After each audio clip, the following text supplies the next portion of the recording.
Pas lagjmit tronditjes të ndarjes nga jeta të këngëtarit Shpat Kasapi, rrjetet sociale u mbushën jo vetëm me dhimbje dhe ngushëllime, por fatkeqësisht edhe me thashkëtheme të kota, duke ushqyer spekulime të pavërteta rreth shkaqeve të vdekjes së tij.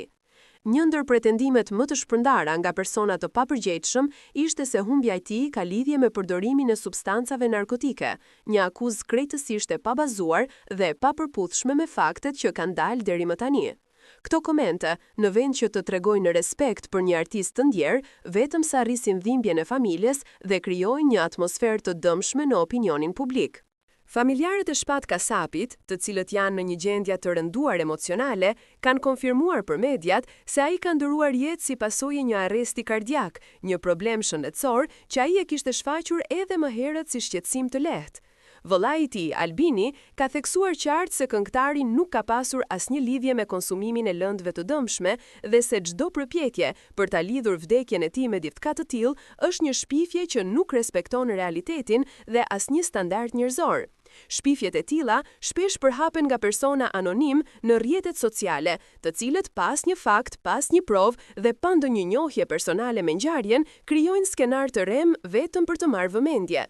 Në raste të rënda si këto, ku një familje ka humbur djalin, bashkëshortin dhe babain, inventimi i historive të pavërteta është një akt i ulët që shkel etikën dhe ndjenjat e të gjithëve. Thashëthemet nuk sjellin asgjë tjetër veç se dëm, duke zbehur kujtimin e një artisti që publikun e ka shoqëruar për vite me këngë dhe pozitivitet.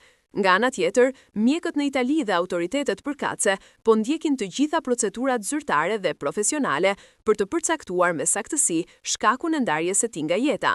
Deri tani, asnjë institucion mjekësor nuk ka dhënë asnjë informacion që të lidhet me konsumimin e substancave të palikshme. Çdo pretendim që qarkullon online është bërë pa bazë, pa dokumentacion dhe pa kurfar përgjegjësie morale. Prandash, është e rëndësishme që publiku të informohet nga burime të besueshme dhe të shmang përhapjen e lajmeve që dëmtojnë reputacionin e një njeriu që nuk mund të mbrohet më. Shpat Kasapi meriton të kujtohet për muzikën e tij, për mirësinë dhe për mënyrën se si ndikoi pozitivisht te njerëzit që e rrethonin, jo për shpifjet e atyre që përpiqen të shtrembërojnë të vërtetën. Në ditë si këto, më shumë se kur, duhet të tregojmë respekt dhe humanitet.